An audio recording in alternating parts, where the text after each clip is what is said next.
Welcome to Wife Cheating Story. I hope you have an enjoyable and relaxing time listening. Let's get started. Welcome back to my channel. Before we begin, let me know where you're tuning in from down in the comments, and if you enjoy this story, don't forget to subscribe and turn on notifications so you never miss our next tale. The first thing that hit me when I stepped out of the Cancun International Airport was the heat. It wasn't like the dry, blistering heat of an Austin summer. This was a thick, wet blanket of warmth that clung to your skin and tasted of salt and jet fuel. It was October 2020, and the world was holding its breath. The usual throngs of tourists were thinned out to a nervous trickle, their faces half hidden behind masks, eyes darting around as if the virus was a visible monster lurking in the corners.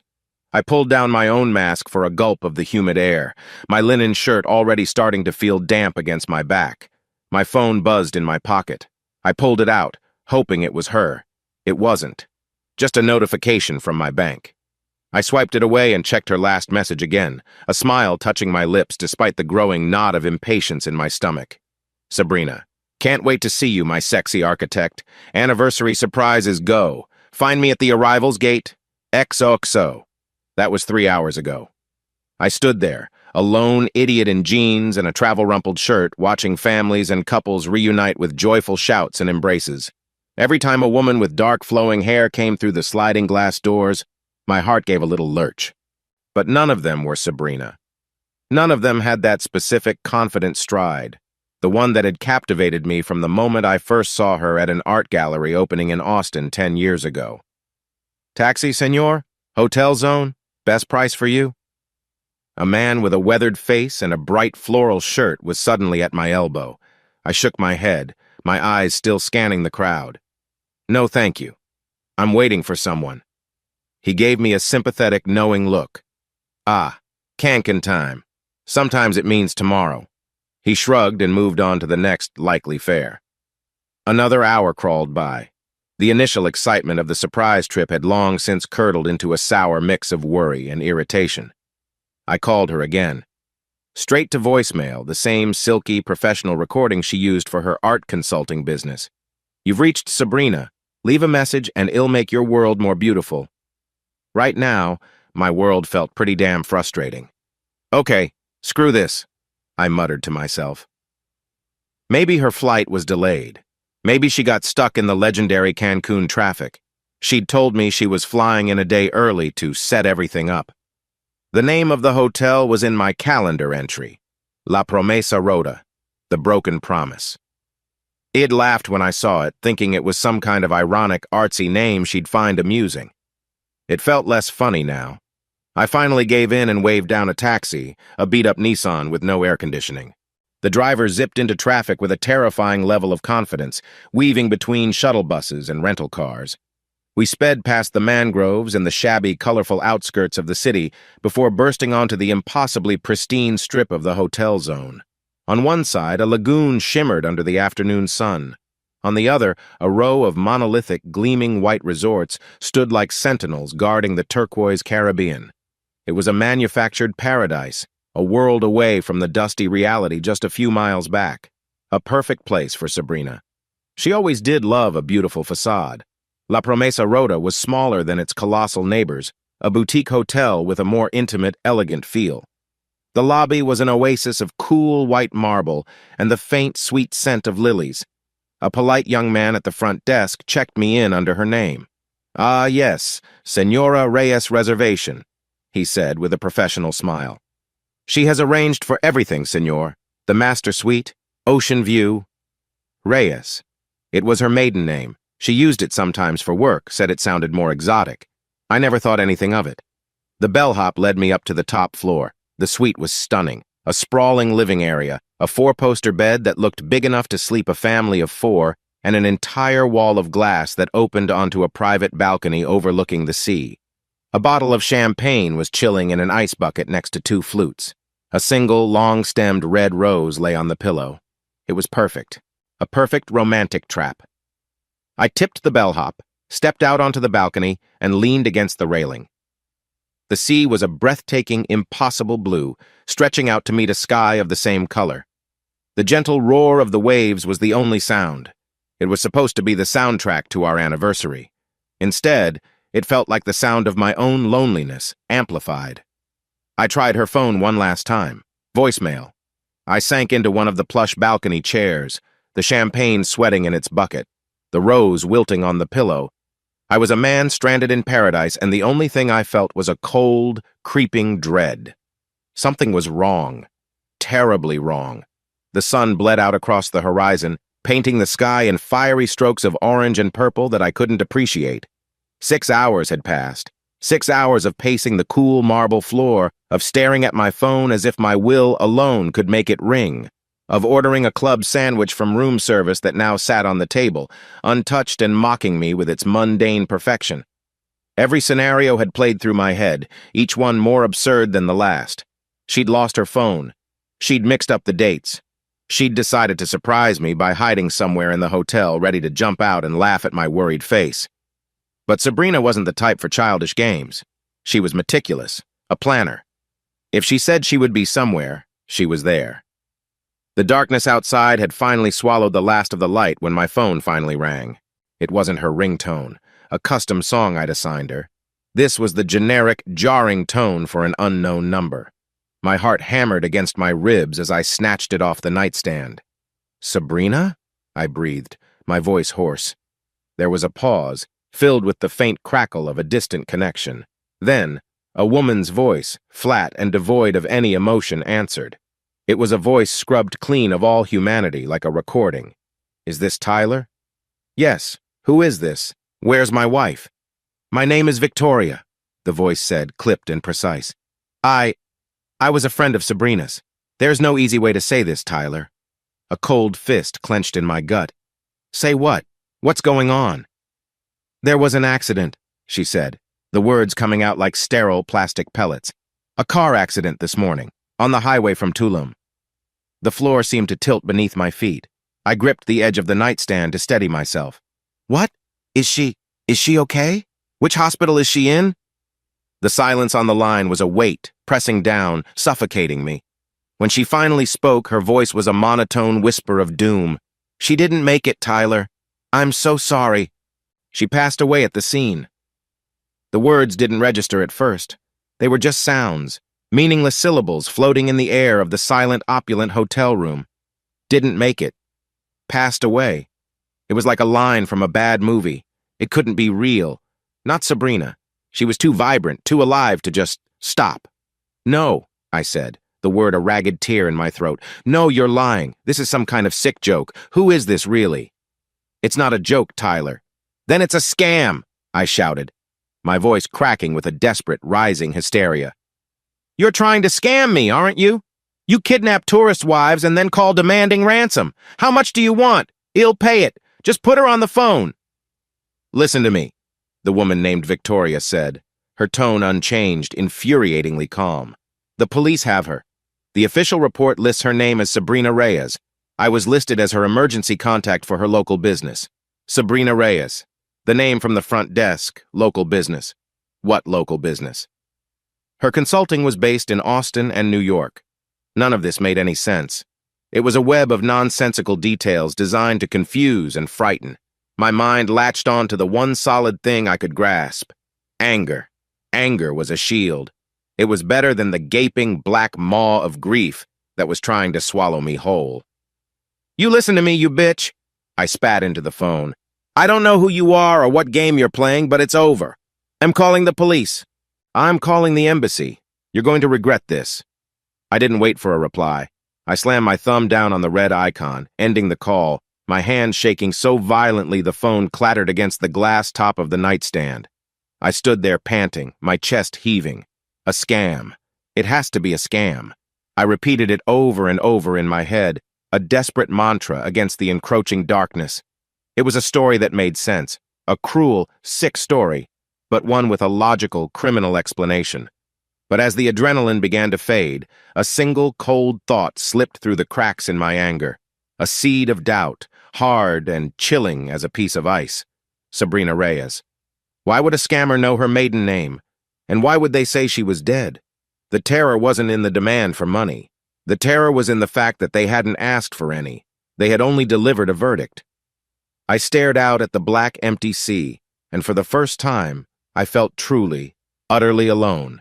The perfect room had become a cage, and the sound of the waves was no longer soothing. It was the sound of something vast and indifferent, a world that would keep turning even if mine had just been ripped from its axis. I didn't sleep. How could I? The night was a long, torturous stretch of time, punctuated by the ghostly glow of my phone screen as I compulsively checked for a call, a text, anything from Sabrina that would prove the woman named Victoria was a liar. Nothing came. I replayed the conversation in my head 1,000 times, dissecting every word, every pause. Sabrina Reyes, local business, Tulum. It was a constellation of wrongness. My Sabrina was supposed to be in Cancun. Her business was art, not whatever a local business in Tulum was. The whole thing felt like a poorly written script, yet the cold finality in that woman's voice echoed in my ears, a persistent, chilling hum beneath the sound of the surf. Just as the first hint of gray light began to soften the edges of the dark sky, there was a sharp, authoritative knock on my door.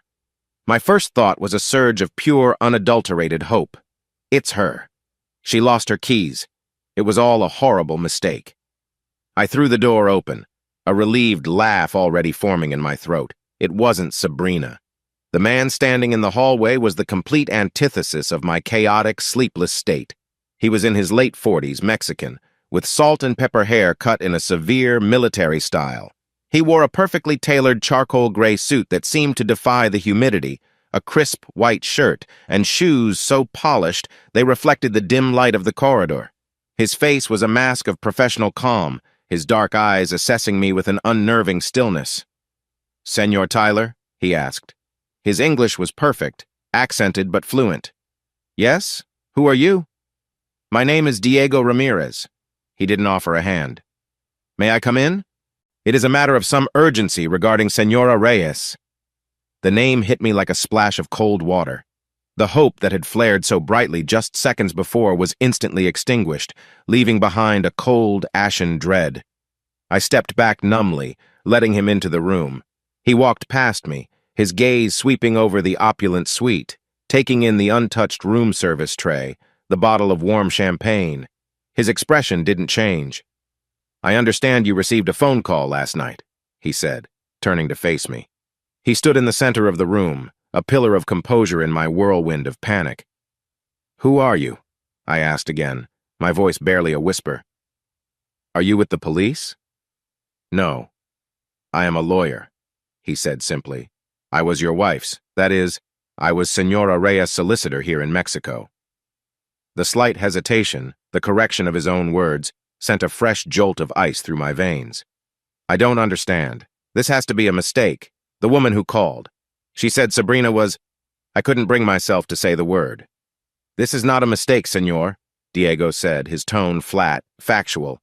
"And it is not a scam. I am very sorry for your loss. Senora Reyes was killed in an automobile accident yesterday morning. I was contacted by the authorities as per the instructions in her legal files." His words were calm, measured, and utterly devastating. They were the nails being hammered into the coffin of my denial. This was real. The man in the suit, the official tone, the legal jargon, it was all horribly, irreversibly real. My legs felt weak, and I stumbled back to sit on the edge of the unmade bed. I need to see her," I stammered, my mind grasping for the next logical step, the one thing you're supposed to do. "I need to identify her."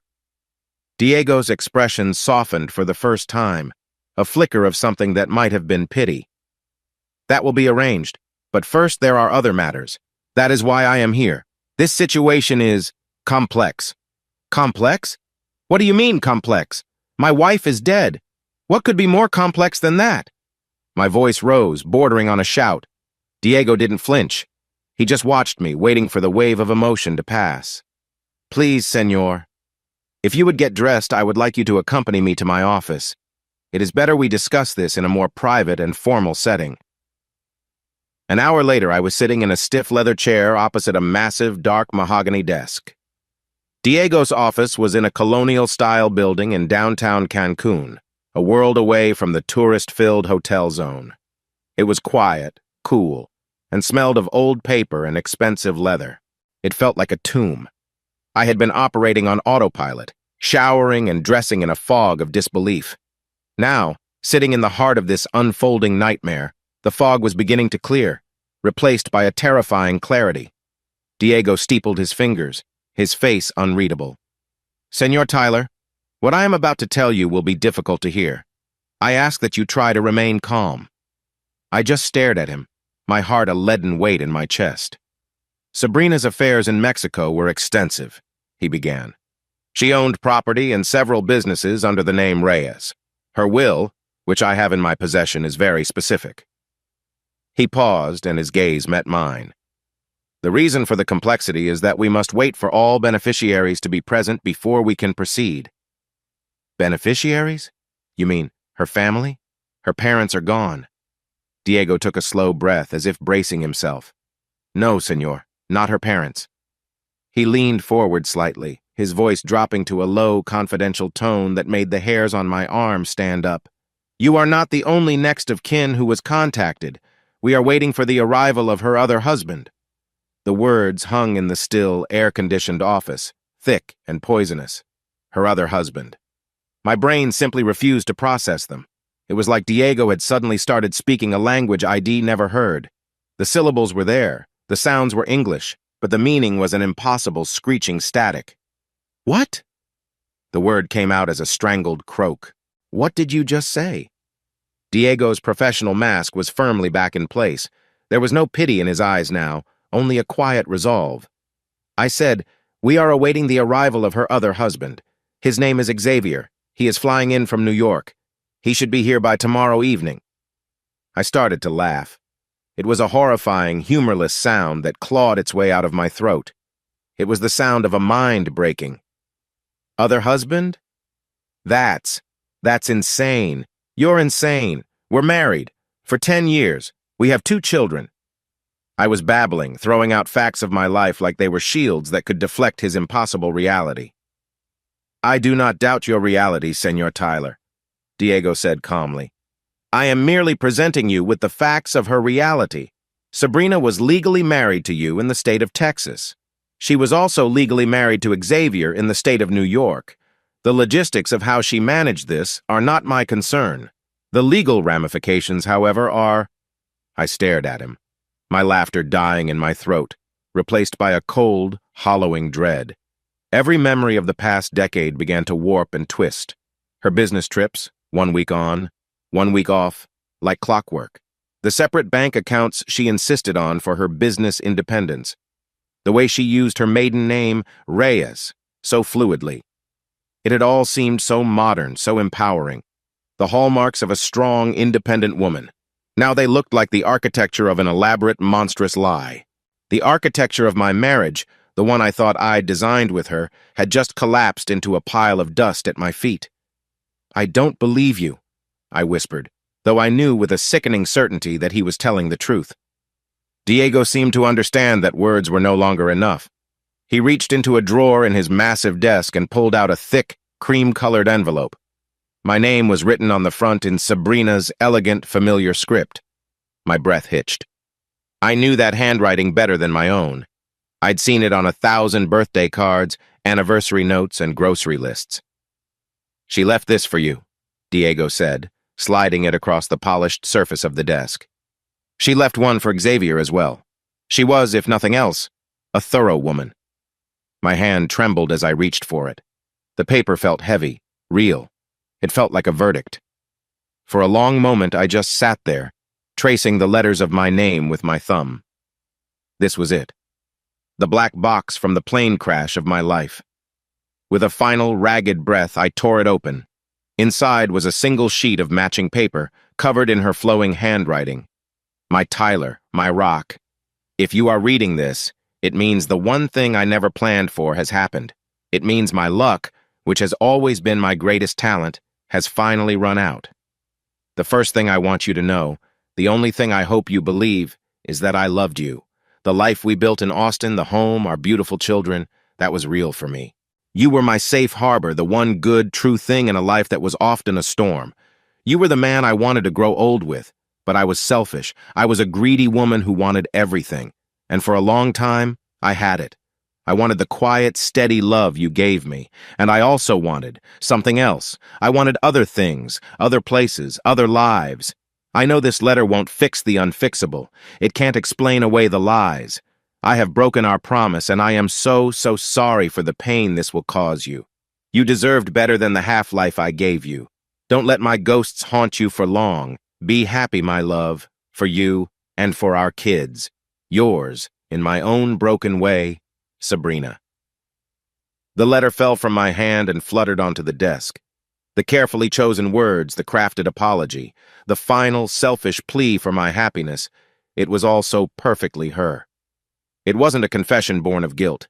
It was a final act of control, a last attempt to manage the narrative of her life even after it was over.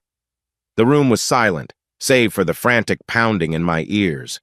The world had gone fuzzy at the edges, my vision tunneling until the only thing I could see was the letter, a white flag of surrender from a war I never even knew I was fighting. I looked up at Diego, my face a numb mask. The shock had burned away, leaving an emptiness so vast and profound it felt like a physical wound. Who? I managed to choke out, the question a shard of glass in my throat. Who is he? I spent the next day trapped in that beautiful, sterile room at La Promesa Rota. I didn't leave. I didn't eat. I just existed, adrift in the wreckage. Diego had called to inform me he would handle the initial police formalities and would be in touch about meeting Xavier the following evening. A whole day to just sit and let the poison of the truth seep into every memory I had. The letter lay on the table, a cruel, tangible piece of evidence. My mind, desperate for an escape, fled back in time, back to the beginning. It was a masochistic impulse, like pressing on a bruise to see if it still hurt. It did. I met her 10 years ago at a gallery opening in Austin. I was there because my firm had designed the renovated space, and I was dutifully making an appearance, feeling awkward and out of place in a suit. I was a man of blueprints and support beams, not abstract art and cheap champagne. I was hovering near the bar when I saw her. She wasn't just in the room, she owned it. She moved through the crowd like a current, her black dress simple but unforgettable, a vibrant silk scarf the color of a sunset draped around her neck. Her laughter was low and rich, drawing a small circle of admirers around her. She caught me staring, and instead of looking away, she smiled. It wasn't a polite, social smile. It was a direct hit, a spark of genuine amusement that lit up her dark eyes. A few minutes later, she detached herself from her group and walked right up to me. "You're either the most profound art critic in Texas, or you hate every piece in this room," she said, her voice even more captivating up close. I fumbled with my plastic cup. "Tyler, I'm the architect. I just made sure the walls wouldn't fall down." "The most important job of all," she'd said with that dazzling smile. "I'm Sabrina. I am an art consultant. I tell rich people what to hang on the walls you build." That was the beginning. Our first date was coffee that lasted for 4 hours. She was brilliant, funny, and curious about my work in a way no one ever had been. She made structures and stress loads sound like poetry. I, a man who lived his life in right angles and straight lines, was completely captivated by her beautiful, unpredictable curves. The 1 week on, 1 week off schedule started early. She told me her business was split between a base of established clients in New York and a growing market in Austin. "It's a brutal schedule," she'd said one night, her head resting on my chest in the first apartment we shared. "But it pays the bills, and it lets me be my own boss. And it makes the weeks we do have together feel like a vacation, doesn't it?" How could I have been so blind? It wasn't a bug. It was the entire feature of the operating system. It was the design that allowed the whole impossible structure to stand. It made our time together intense, precious. Every reunion at the airport felt like a scene from a movie. Every farewell was tinged with a sweet sorrow that fueled the next reunion. I poured my heart into designing our house in the Austin Hills. It was my masterpiece, a home of clean lines, warm wood, and huge glass windows that blurred the line between inside and out. For me, it was a symbol of our love, solid, transparent, built to last. For her, I see it now. It was just another stage, a beautifully designed set for the loving wife and mother half of her double feature.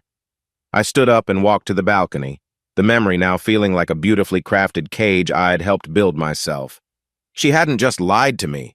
She had used the very essence of who I was, my love for structure, my trust in a solid foundation to construct her grand deception. My phone buzzed on the nightstand. For a wild second, I thought it might be her, a ghost in the machine, before the crushing reality hit me again. It was a picture message from my sister Sarah, a photo of my kids, Leo and Mia, grinning at her camera, ice cream smeared on their faces. Leo, at 7, had my serious eyes but Sabrina's mischievous smile. Mia, at 6, was all her mother, the same dark, wavy hair, the same confident spark. Looking at their innocent faces sent a new wave of nausea through me, sharper and more painful than my own sense of betrayal. They weren't just the children of a dead woman. They were the children of a stranger. Sabrina's story about her infertility had been so convincing. She'd told me with tears in her eyes. A story about a bout of endometriosis in her early 20s that had left her scarred and unable to carry a child. "But we can still have a family, Tyler," she'd said, her hand clutching mine. "My body might be broken, but my heart isn't. We can use a surrogate." It was a heartbreaking story, and it made me love her even more for her strength, for her resilience. Now I see it for what it was, a perfect, sterile solution. No pregnancy to tie her down for 9 months. No physical changes to explain to a husband in New York. She could manage the entire process through clinics and lawyers, a neat, tidy project with a predictable timeline. Just another business transaction. And she was a fantastic mother. For the weeks she was there. When she was home, she was 100% present. She built the most elaborate pillow forts, read bedtime stories with all the different character voices, and attended every parent-teacher conference and soccer game. Her weeks away were explained as, "Mommy has to go work with her art." The kids accepted it. I accepted it. It was our normal. Now, that normal felt like a horror film. Were our children just another part of the performance? Were their lives, like mine, just scheduled appointments on her calendar? Week 1, Austin. Play Happy Families with Tyler, Leo, and Mia. Week 2, New York. Play Power Couple with Xavier. The name landed like a stone in my stomach. Xavier. He had children too? The thought was grotesque. A whole other set of half-siblings my kids would never know. The weight of it all pressed down on me, the responsibility of what I'd have to do next. How do you tell your children that their mother is gone? That's hard enough. But how do you tell them that the woman they loved, the woman who tucked them in at night, was a phantom? A character in a story that wasn't true? The truth would be a wrecking ball to their small, happy worlds. Protecting them from it felt like an impossible Herculean task. Lying to them felt like continuing Sabrina's legacy, a prospect that made my soul ache.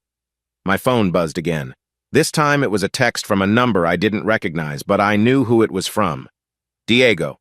"Mr. Tyler, I have arranged our meeting for tomorrow. 7 p.m. The lobby of the Marriott Cancun. Please be prompt." It was time. Time to meet the ghost, the other half of the lie. The man from New York. My helplessness morphed into a cold, hard knot of anger. I didn't know who this Xavier was, but I knew one thing with absolute certainty. I already hated him. The next evening, I stood in the lobby of the Marriott. It was a world away from the boutique intimacy of La Promesa Rota. This place was a monument to corporate luxury, a cavernous space with acres of polished marble, soaring palm trees that were probably fake, and a low, ambient hum of money and muted conversation. I felt like an exhibit in a zoo, the out-of-place architect from Austin dropped into a tank of sharks. I'd worn my best travel clothes, dark chinos and a crisp blue button-down shirt. It was the kind of outfit that felt professional back home. Here, under the recessed lighting and surrounded by designer labels, I felt hopelessly underdressed, like a kid wearing his dad's suit. I nursed a glass of club soda at a small table near the entrance, my heart thumping a nervous, unsteady rhythm against my ribs. Diego was already there, a calm, gray-suited anchor in the middle of the lobby's swirling chaos. He nodded at me once, a silent confirmation, then turned his attention back to the grand entrance. I didn't know what I was expecting. Maybe someone who looked a little like me. Maybe someone who looked lost and broken, just as I felt. I was a fool. Then he walked in, and the air in the lobby seemed to shift, to rearrange itself around him.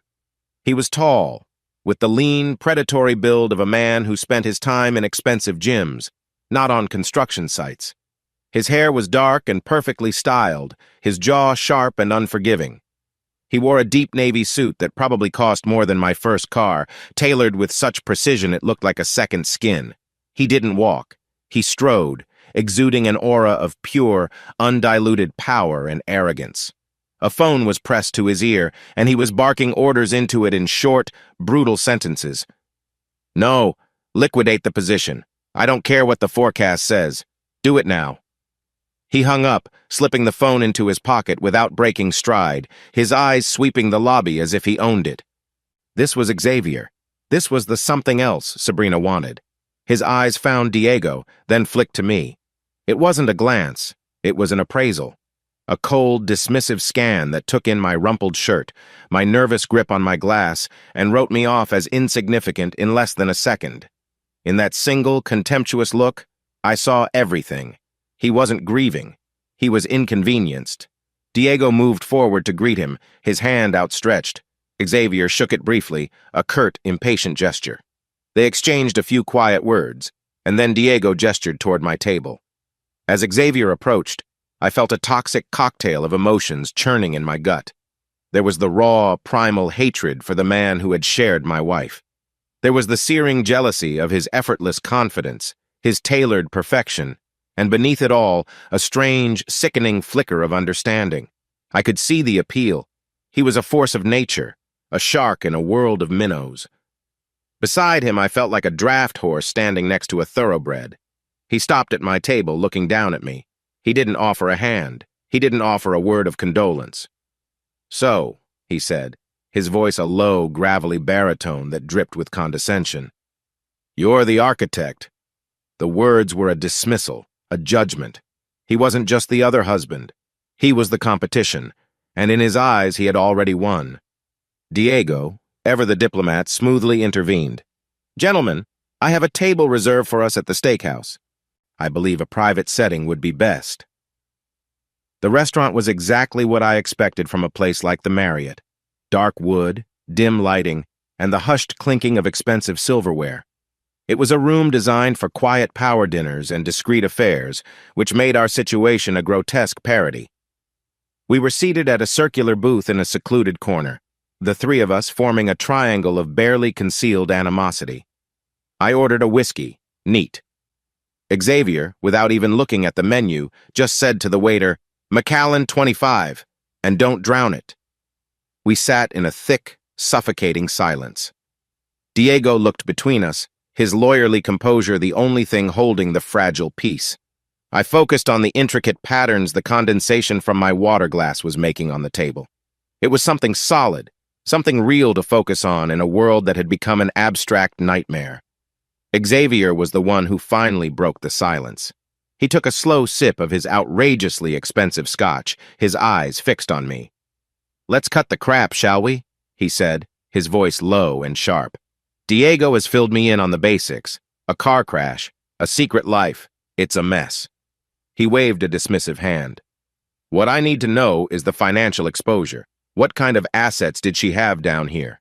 What's the timeline for probate? My lawyers in New York are going to want a full accounting." I stared at him, incredulous. Not a single word about Sabrina, not a flicker of grief. It was a business problem. A line item on a spreadsheet that needed to be resolved. "Financial exposure?" I said, my own voice sounding thin and weak to my ears. "Our wife is dead and you're talking about money?" Xavier actually smirked. It was a cold, cruel twisting of his lips. "Our wife? Don't be naive, architect. You had a wife. I had a wife. We shared a dirty little secret who happened to be the same person. Let's not pretend this is some heartwarming family tragedy. She lied to us. The only thing left to do is clean up the mess and see who gets what." The sheer, breathtaking arrogance of it left me speechless. He spoke about her as if she were a failed investment. My grief, my pain, my entire 10-year life with her, it was nothing to him. An inconvenience. "My life with her wasn't a mess," I finally managed to say, my knuckles white as I gripped my glass.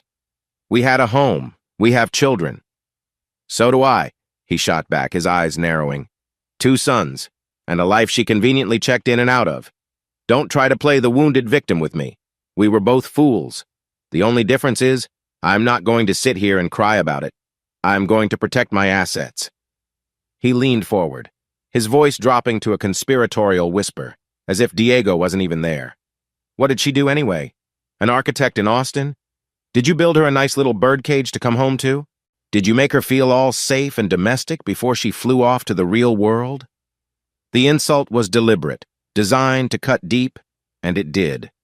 He was painting my life, my love, as a pathetic, provincial sideshow to his main event in New York. He was everything I wasn't: ruthless, wealthy, contemptuous. He was the storm. I was just the safe harbor Shed written about in her letter, and I hated him for it. I hated him with a purity and intensity I had never felt for another human being.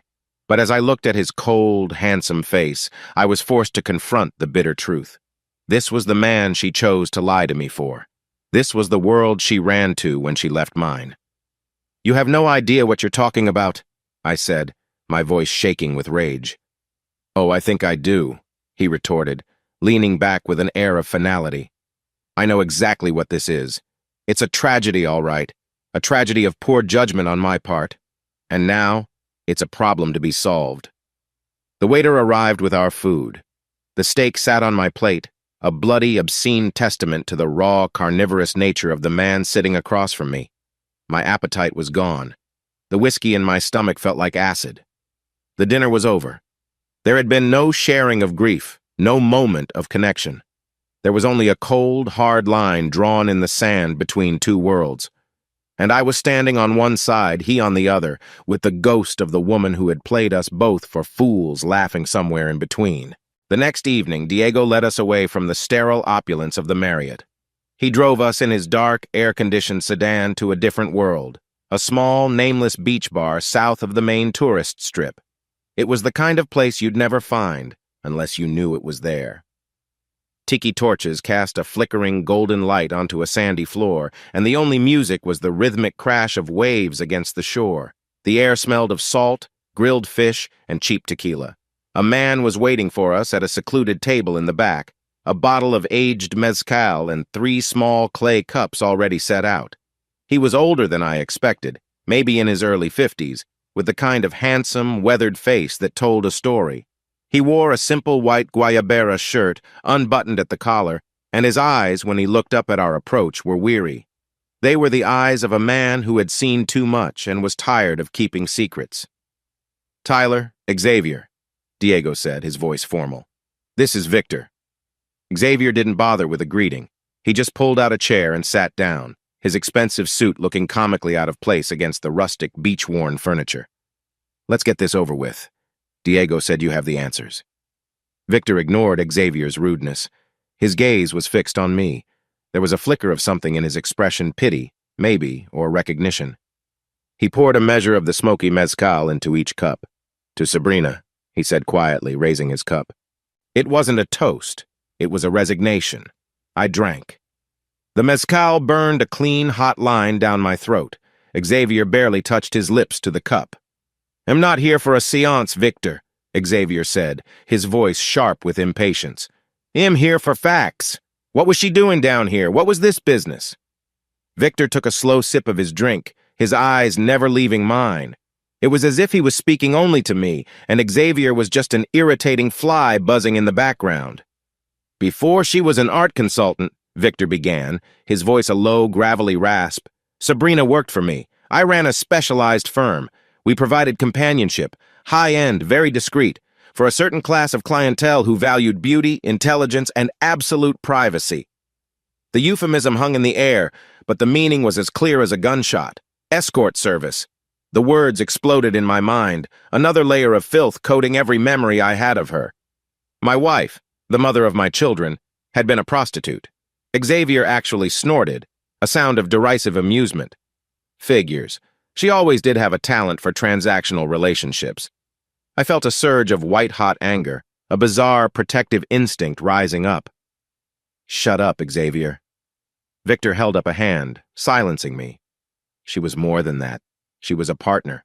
She was brilliant. She saw an opportunity and invested. We expanded. But then, He paused and looked directly at me. Then she met you, Tyler. My heart stopped. She came to me and said she wanted out, Victor continued. She'd never shown any interest in settling down before, but there was something about you. You were different. You were solid, real. She said she wanted a real life, and you were her chance.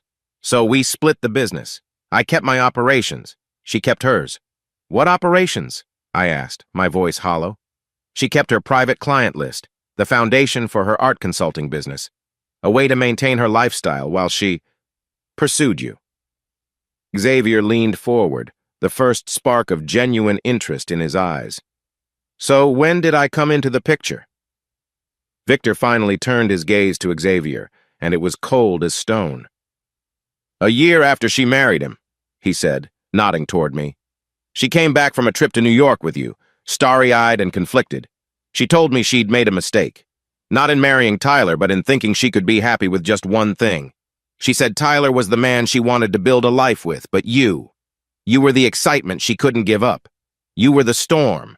So she decided to have both. She decided to have the safe harbor and the storm. The safe harbor. Her exact words from the letter. My stomach twisted. I wasn't a husband. I was a piece of her portfolio, the stable, low-yield bond to balance out her high-risk, high-reward stock. Victor's face was grim in the torchlight. He had laid the whole rotten truth out on the table between us. He had given us the key, and it had unlocked a chamber of horrors.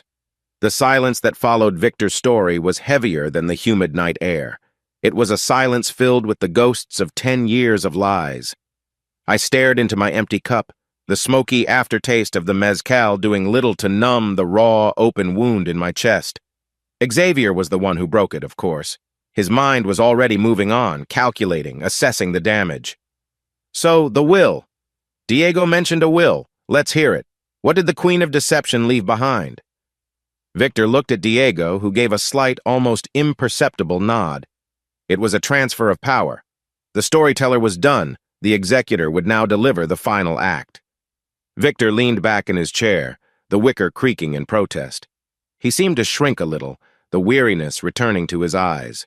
He was just the messenger, and his message was delivered. The will is very Sabrina, Victor said with a dry, humorless chuckle. It's practical, it's punitive, and it's poetic, all at the same time. He turned to Xavier first. Xavier, she left you $20 million. Cash. To be transferred to an account of your choosing, no questions asked. A clean break.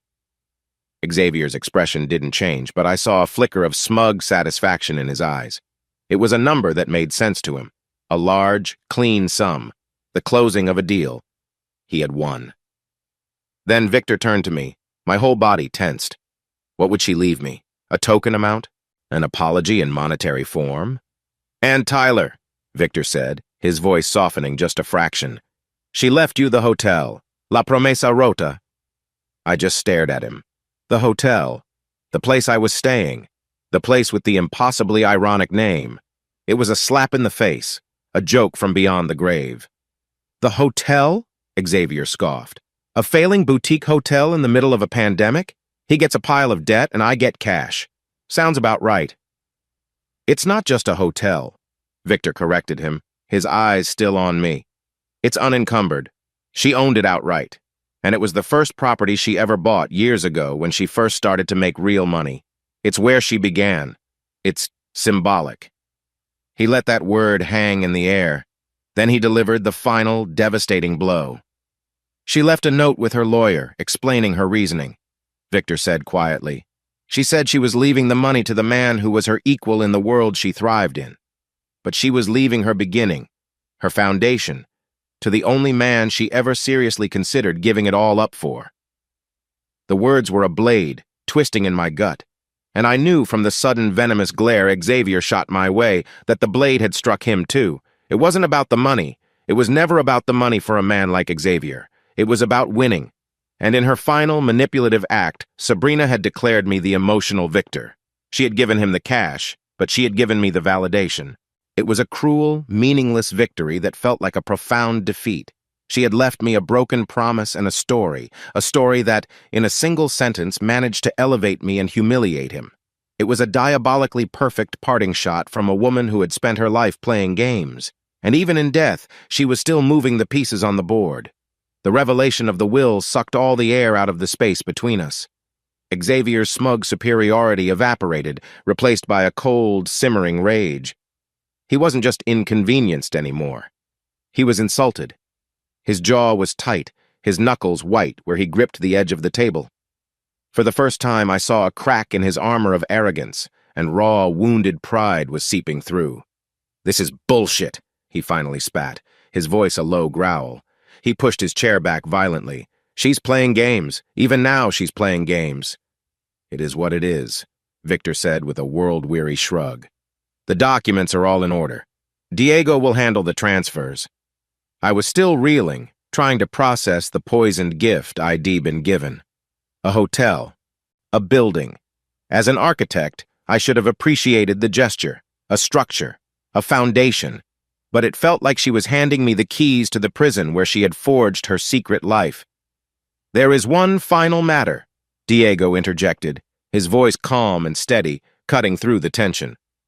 "The remains. Senora Reyes' body has been cremated as per her instructions." He placed a simple, unadorned wooden box on the table. It was small, shockingly small to contain everything that was left of a person who had taken up so much space in the world. My eyes locked on the box. My wife. "He'll take them," I said immediately, my voice raw. "She'll be buried in Austin with our family." "Like hell you will," Xavier snarled, his eyes flashing. "She was my wife. She lived in New York. She's coming home with me." We glared at each other across the table, two men from different universes, fighting over a box of dust. The absurdity of it was almost comical.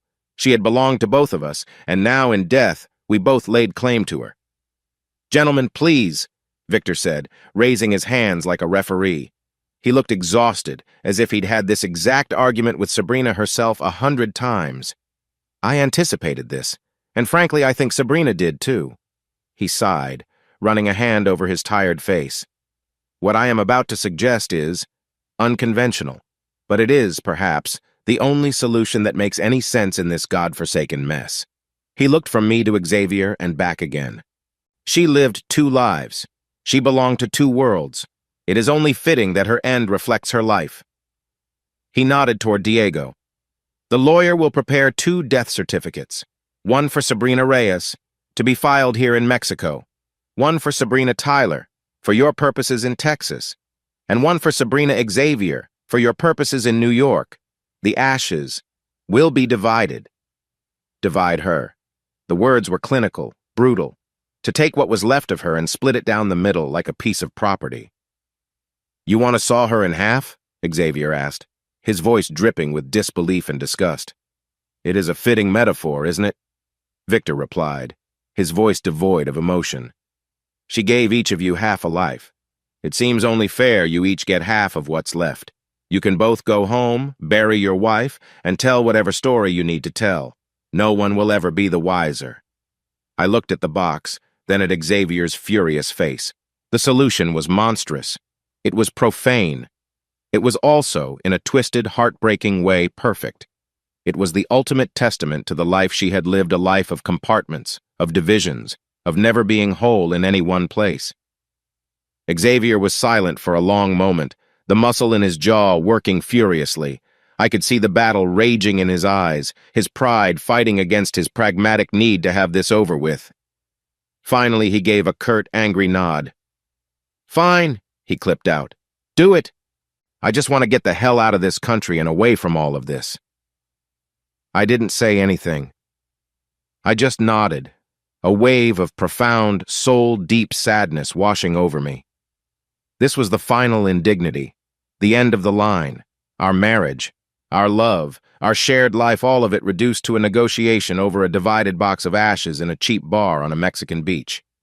After Victor and Diego left, the silence they left behind was different. It was no longer tense and hostile. It was hollow and vast. It was the silence of 2 shipwrecked sailors who have just discovered they are the only survivors on a desolate island. Only the island was the ruins of our lives. Xavier stared into his untouched glass of mezcal. The arrogant, powerful investor was gone. In his place was a man who looked smaller, defeated. The final insult of the will had pierced his armor in a way the betrayal itself hadn't. "The damn woman," he muttered into his glass, the words thick with a bitterness so profound it was almost a physical thing. I picked up the bottle of mezcal Victor had left on the table and refilled my clay cup. Then I reached over and filled his. He looked up, surprised but didn't protest. "The fucking bitch," I said, raising my cup. For the first time, a flicker of something other than contempt crossed his face. It might have been a ghost of a smile. He raised his cup and clinked it against mine. "To the fucking bitch," he echoed. We drank, and then we drank some more. The mezcal, which had been a harsh fire just an hour before, became a strange, numbing comfort. With every sip, the walls between us began to crumble. The hatred was still there, a bedrock of rage and pain, but on top of it, something new was forming, a bizarre, twisted camaraderie. We were the only two members of the world's most exclusive and most miserable club.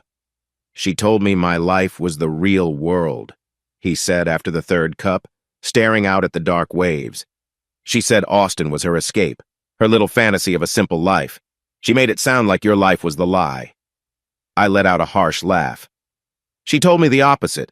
She said I was her rock, her harbor, that her trips to New York were just a necessary evil, a performance she had to put on for her business." "The performance," he mused, swirling the liquor in his cup. "She was good at it. You have to give her that. She could walk into a room of killers, I mean real Wall Street sharks, and have them eating out of her hand in 5 minutes. He paused. "She did that with you?" "Every time," I admitted. "Every time she came home, it was like the sun came out. She made everything brighter, more exciting. And then she'd leave," he finished for me. "And then she'd leave," I confirmed. We drank to that. "She bought my sons the most ridiculously expensive toys," he said, a strange, distant look in his eyes. "Stuff they'd play with for a day and then forget. It was her way of buying their affection, I see that now. Paying for the time she missed. She built pillow forts," I said, the memory aching in my chest. "With Mia and Leo. She'd spend hours creating these elaborate castles. She was the queen, always the queen. The damn woman," he said again, but this time it sounded less like a curse and more like a weary statement of fact. "The fucking bitch," I agreed. The bottle was half empty. The world was starting to feel fuzzy. The sharp edges of my grief mercifully blurred. We weren't Tyler the architect and Xavier the investor anymore. We were just two guys in a bar, mourning a woman who had somehow managed to break both our hearts from 2 different cities. "I'm never telling my kids," he slurred, pointing a finger at me that wasn't quite steady. "As far as they're concerned, their mother died a hero in a tragic accident. End of story." "Me too," I said, the decision solidifying in my alcohol-soaked brain. "They'll never know. They'll never know about you." "Good," he said, nodding with a drunken gravity. "And he'll never know about you. After tonight. This never happened. We never met." "Deal," I said. He drained his cup and slammed it down on the table. "I'm going to take my money, and my half of the, and I'm going to forget she ever existed." I knew he was lying. I knew I was too. You don't forget a storm like Sabrina. You just learn to live with the wreckage. We finished the bottle in a near-total comfortable silence. The anger had burned itself out, leaving only a shared, desolate exhaustion. When we finally stumbled out of the bar, the moon was high overhead, casting a cold, silver path across the water. We didn't say goodbye. We didn't even look at each other. We just turned and walked in opposite directions down the empty beach, 2 ghosts leaving the scene of the crime, each carrying half of the ashes of the woman who had created and destroyed us. I woke up the next morning with a blinding headache and the bitter, smoky taste of mezcal still coating my tongue. The sun was streaming through the balcony doors, obnoxiously cheerful. My room at La Promesa Rota felt different.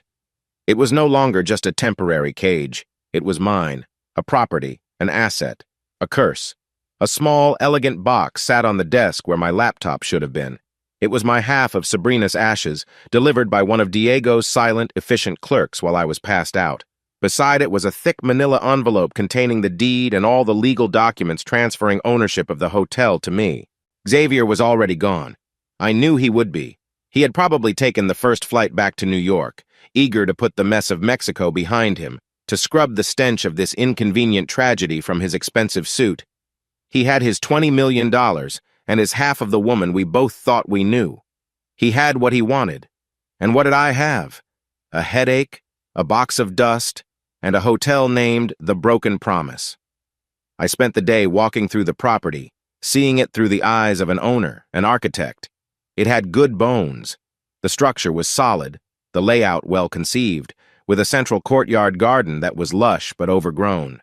The 20 guest rooms were spacious, each with a balcony facing the turquoise sea. But there was a sadness clinging to the place, a layer of neglect that went deeper than the peeling paint on some of the archways or the cracked tiles by the pool. The vibrant bougainvillea seemed to droop. The air felt heavy, stagnant. It was a beautiful place that had forgotten how to be happy. It was a perfect reflection of how I felt. The choice, when it came down to it, was simple, but not easy. Choice A, the logical path. Call a real estate agent. Sell the hotel, even at a loss in the current market. Take the money, take my half of the ashes, and fly back to Austin. Try to piece my life back together, to build a new roof over the gaping hole Sabrina had left. Go back to being Tyler, the reliable architect, the single father. It was the safe path, the sensible path. Choice B, the insane path. Stay. I stood on the roof of the hotel as the sun began to set, the same brilliant bloody orange as the day I arrived. I looked out at the ocean, then back at the hotel. This place was the beginning of her lies. It was a monument to her deception. Selling it felt like running away. It felt like letting her win, letting her define my future as nothing more than a reaction to her past. What if I didn't run? What if I stayed and faced the ghosts? What if I took this broken thing, this symbol of her betrayal, and made it into something new, something of my own? I'm an architect. I don't run from a weak foundation. I tear it down and build something stronger in its place. My phone buzzed. It was a text from my sister Sarah. Kids are asking when you're coming home. Love you. I looked at the text, then back at the hotel. My life in Austin was there, waiting for me. But it was a life built on a lie. Maybe a new life had to be built on a painful truth. I typed back a reply, my thumb hovering over the screen before I finally hit send. I'm not sure yet. I think I might be home already. I was staying. I was choosing the insane path. For the first time in a week, it felt like I was making a decision that was truly my own. The first few weeks were a blur of jet lag, grief, and paperwork. I called Sarah and told her a carefully edited version of the truth. Sabrina had business interests in Mexico I hadn't known about, and her death had left things in a complicated legal tangle. I needed to stay for a while to sort it out. It was a lie of omission, but it was the best I could do. The kids were fine with their aunt, and I promised a video call every single night. My first real meeting as the new owner of La Promesa Rota was with the hotel manager, a woman named Elena. She came to my suite, her posture straight and formal, her dark hair pulled back in a severe bun. She was in her late 30s, with intelligent dark eyes that missed nothing. She wore a simple but professional black dress, and her expression was one of polite, guarded skepticism. She had worked for Sabrina, or Señora Reyes, as she called her for 5 years. "Señor Tyler," she said, her English precise. "I offer my condolences." Señora Reyes was a very dynamic woman. It was a diplomatic way of saying she was a force of nature who was probably a nightmare to work for. "Thank you, Elena," I said. "Please sit. I'm not going to pretend I know what I'm doing here. I'm an architect, not a hotelier." I expected her to be wary, to treat me like some grieving American who would run the place into the ground. But as I started talking, pulling out my notepad and sketching out ideas, something shifted. I wasn't talking about spreadsheets or profit margins. I was talking about light and space and flow. I talked about opening up the lobby, redesigning the courtyard to be a social hub, using local materials, and bringing the vibrant colors of Mexico into the muted, sad interiors. I was talking about building. It was the only language I knew. Elena listened, her initial skepticism slowly melting into a look of cautious interest. "Señora Reyes," she said carefully. She liked the hotel to be exclusive, quiet, private. "It feels more like a mausoleum," I countered, perhaps too bluntly. A beautiful one, but still, a hotel should feel alive. It should feel like a promise, not a broken one. That's when I told her my first real decision. I'm changing the name. It's going to be called El Nuevo Comienzo. The New Beginning. A small smile touched Elena's lips for the first time. I like that, she said simply. From that day on, she was my ally. She knew the suppliers, the local craftsmen, the Byzantine world of Mexican permits and bureaucracy. While I drew up the plans, she made them happen. We worked side by side, long days filled with the smell of sawdust and fresh paint, fueled by strong coffee and a shared sense of purpose. For the first time since I'd landed in this country, I wasn't just reacting to Sabrina's life. I was actively building my own. The work was a balm for my soul. It was therapy with a hammer and a blueprint. That summer, I flew the kids down to stay with me for a month. They moved into the owner's suite with me, their laughter echoing through the halls of the half-renovated hotel. They loved it. They swam in the ocean, helped the gardeners plant new flowers in the courtyard, and made friends with the staff's children, picking up Spanish with the effortless ability of the young. One evening, I was sitting by the pool with Elena, watching the kids chase fireflies in the twilight. They seem happy here, she said, her voice soft. Happier than I've seen them in a long time, I admitted. Happier than I've been, too. She looked at me, her dark eyes kind. A new beginning, she said. For all of you. I looked at my children, at this woman who had become my partner in this crazy venture, at the hotel that was slowly coming back to life under my hands. The ghost of Sabrina was still there, a faint shadow in the corners of my mind. But for the first time, it felt like the future was brighter than the past. Life settled into a new, unfamiliar rhythm. I was a father, an architect, and now a reluctant hotel owner. The renovation of El Nuevo Comienzo was my obsession. It was a tangible way to overwrite the past. Every wall I tore down, every new color I painted, felt like an act of reclamation. I was erasing her, and in her place, I was building something that was mine.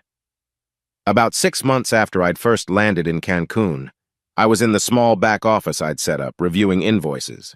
The hotel was set to reopen in a few weeks, and the stress was immense, but it was a good stress.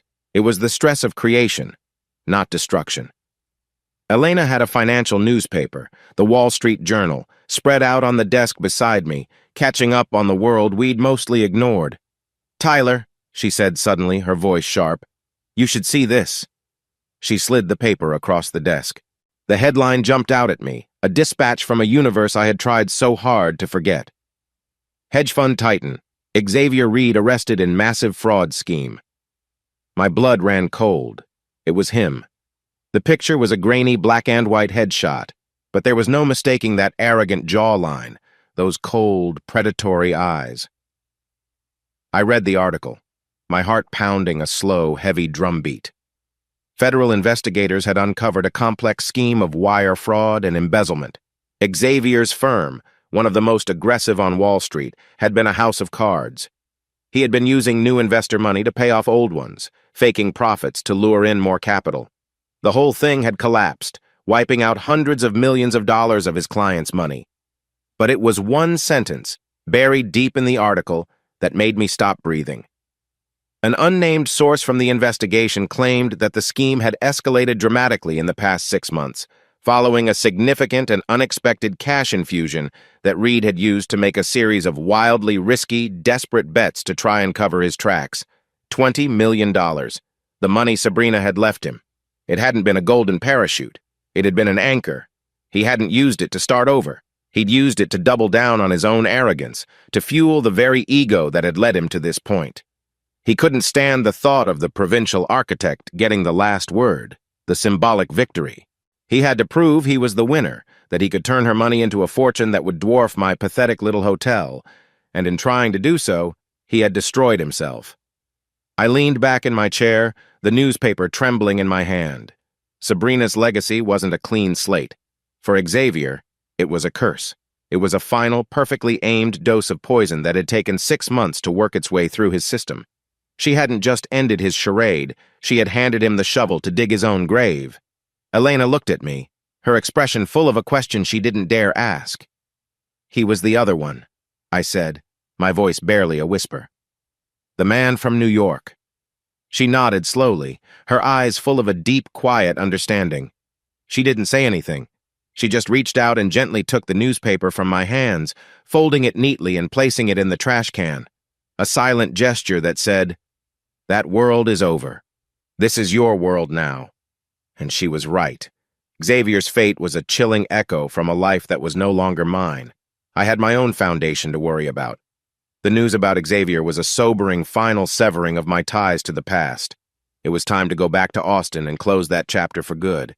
Leaving Elena in charge of the final preparations for the hotel's grand reopening, I booked a flight home.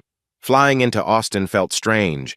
The familiar landscape of the Texas Hill Country, which had always felt like home, now seemed like a foreign country.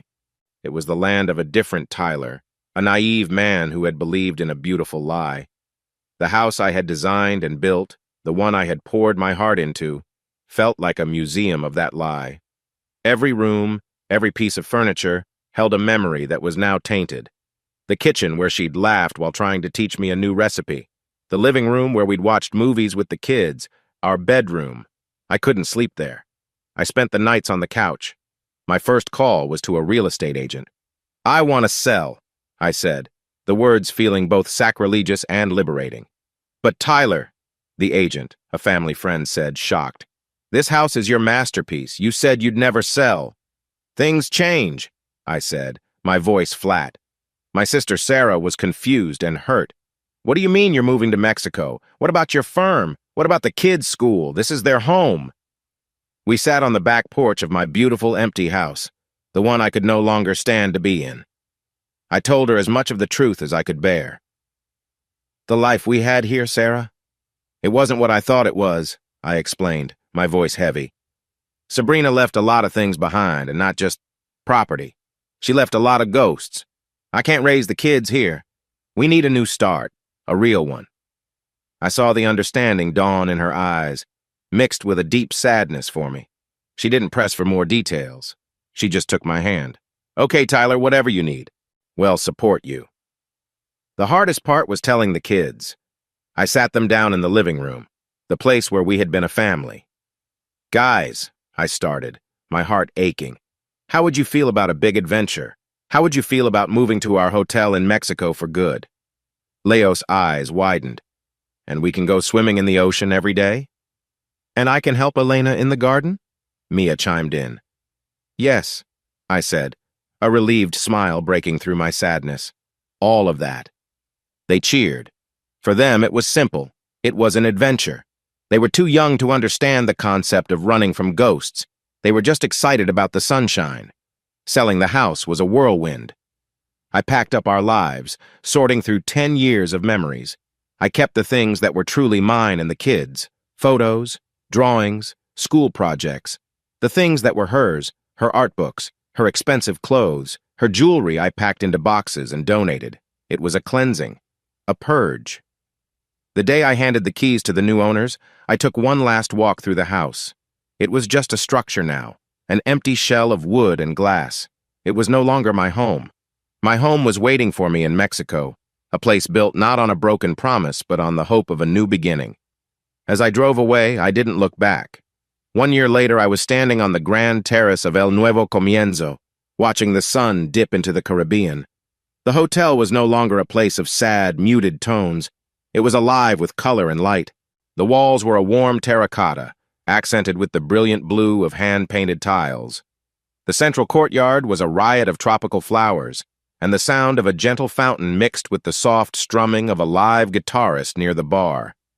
It was the night of our official 1-year anniversary, and the hotel was fully booked. Travel was slowly coming back to life, and we had earned a reputation as a hidden gem, a place with soul, with artistry, a place that felt real. My architectural background had given it a unique design, but it was Elena's warmth and expertise that had given it a heart. She came to stand beside me, handing me a glass of wine. She had let her hair down, literally and figuratively, over the past year. The severe bun was gone, replaced by soft waves that framed her face. The formal black dress was swapped for a simple, elegant white one that caught the sea breeze. "It's a beautiful night," she said, her hand finding mine. Her touch was warm, solid, real. "You did it, Tyler." "No," I corrected her, squeezing her hand. "We did it." Our relationship had grown as organically as the vines in the courtyard. It hadn't been a whirlwind romance, but a slow, quiet construction of trust and mutual respect. We had bonded over invoices and tile samples, over fussy guests and staff shortages. We found love not in grand, dramatic gestures, but in the small, everyday business of building something together. The kids were thriving. They were tan and happy, chattering away in a seamless mix of English and Spanish. They were enrolled in a local school, had a circle of new friends, and considered the hotel staff their extended family. The shadow of their mother's death had faded, replaced by the bright, vibrant sunshine of their new life. They still had her pictures in their rooms, and we talked about her sometimes, about the good memories, the pillow forts, and the bedtime stories. The lies were my burden to carry, not theirs. Later that evening, after the last of the dinner guests had drifted away, Elena and I sat in the courtyard, listening to the waves. "Are you happy, Tyler?" she asked, her head resting on my shoulder. I thought about it for a moment. It wasn't the giddy, breathless happiness I'd once felt with Sabrina. That was a happiness built on a thrilling, unstable fault line. This was different. It was a calm, steady contentment. It was the feeling of standing on a foundation you had built with your own two hands, knowing it was strong enough to withstand any storm. "Yes," I said, and the word felt truer than any I had ever spoken. "I really am." The box had been sitting on the top shelf of my closet for a year, my half of Sabrina. I knew I couldn't keep it forever. It was the last ghost, the final anchor to a past I had worked so hard to move on from. One morning, when the sky was a clear, cloudless blue, I took the box and drove up the coast to a secluded cliffside overlooking the ocean. It was a place I'd discovered on one of my early soul-searching drives, a spot of rugged, unspoiled beauty far from the curated perfection of the hotel zone. I stood at the edge of the cliff, the wind whipping at my shirt, the box feeling heavy in my hands. I opened it. The ashes were a coarse gray powder, impersonal and anonymous. It was impossible to believe that this was all that was left of a woman who had been so vibrant, so full of life and chaos. I didn't feel the raw anger I had felt in that bar with Xavier. I didn't feel the soul-crushing grief of that first night. What I felt was a strange, quiet sense of peace, a sense of distance. I was no longer the man she had betrayed. I was someone else now, someone she had never known. I thought about what I wanted to say. There were no curses left to utter, no questions left to ask. "Thank you," I said aloud, the wind snatching the words from my lips. "Thank you for Leo and Mia. They are the best parts of you, the only parts that were ever truly real." I paused, taking a breath. "And thank you for letting me go. You broke my world, but you forced me to build a new one, a better one. Goodbye, Sabrina." I tilted the box, and the ashes swirled out into the wind, a gray cloud against the brilliant blue of the sky. They danced for a moment, ephemeral and free, before dissolving into the vastness of the sea below. I watched until the last speck was gone. I felt a profound sense of release, as if a weight I hadn't even realized I was still carrying had been lifted from my shoulders. I was no longer defined by her life or her death. The final tie was cut. I was free. I walked back to my car, leaving the box on the cliff's edge. I didn't look back. I drove home, toward my future, toward my real life. A few weeks later, an email appeared in my inbox with a name I hadn't seen in over a year. Victoria. My blood ran cold for a second, a phantom chill from that first horrible phone call. My first instinct was to delete it without reading, to sever that final frayed thread to Sabrina's secret world. But curiosity, a weaker and less noble instinct, got the better of me. I clicked it open. The message was short, devoid of the cold, robotic tone I remembered. This felt more human. Subject: "Heard about you, Tyler. I don't know if you'll read this. I heard through the grapevine about what happened to Xavier, and I also heard about what you've done with the hotel. A friend of mine stayed there and said it was one of the most beautiful, soulful places she'd ever been. I just wanted to say one thing. For all her faults, and God knows there were many, Sabrina was obsessed with the idea of a legacy. For Xavier, she left him the tool of his own destruction. But for you, she left a foundation. She would be proud of you. You're the only one who understood that her true legacy wasn't about the money. You're the one who actually built something. Be happy. V. I read the email twice. The name Christie wasn't there. Perhaps it was a typo, a slip from another life I didn't even know about, or maybe she was just getting her cons mixed up. It didn't matter. The sentiment was clear. A final, ghostly stamp of approval from the woman who had managed Sabrina's deceptions. She was trying to offer me a neat, tidy ending to the story, a final validation from Sabrina's world. A year ago, those words might have meant something to me. They might have felt like a victory. Now they just felt irrelevant. I didn't need Sabrina's pride. I didn't need the approval of her ghosts.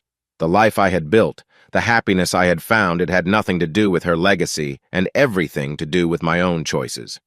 I moved the cursor to the little trash can icon and clicked. I watched the message disappear. The echo from the past faded into silence. The sun was a perfect molten gold, sinking slowly toward the horizon. The evening tide was coming in, washing the sand clean. I was on the beach, down on my knees, helping Leo and Mia put the finishing touches on their latest architectural masterpiece, an elaborate sandcastle complete with seashell battlements and a seaweed flag. Elena was walking along the water's edge, her white dress fluttering in the breeze, her laughter carrying back to me as she dodged the incoming waves. Mia patted the top of the highest tower. "It's finished, Daddy!"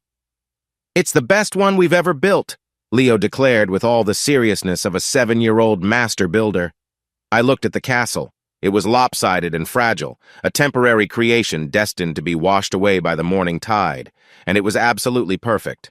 I looked up from the sandcastle to the hotel El Nuevo Comienzo, its warm lights beginning to glow against the twilight sky.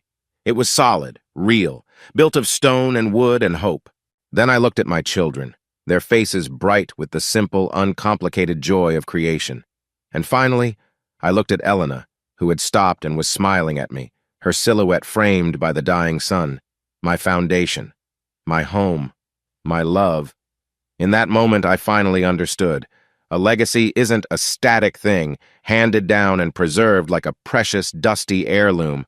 It's not a name carved in stone or a sum of money in a bank account. A true legacy is like a sandcastle. It's the joy of building it with the people you love. It's knowing that even when the tide comes in and washes it away, you have the strength, the love, and the will to get down on your knees and build it all over again, right there on the sand. My legacy wasn't something Sabrina had left me. It was something I was building every single day with my own 2 hands, and this time it was real.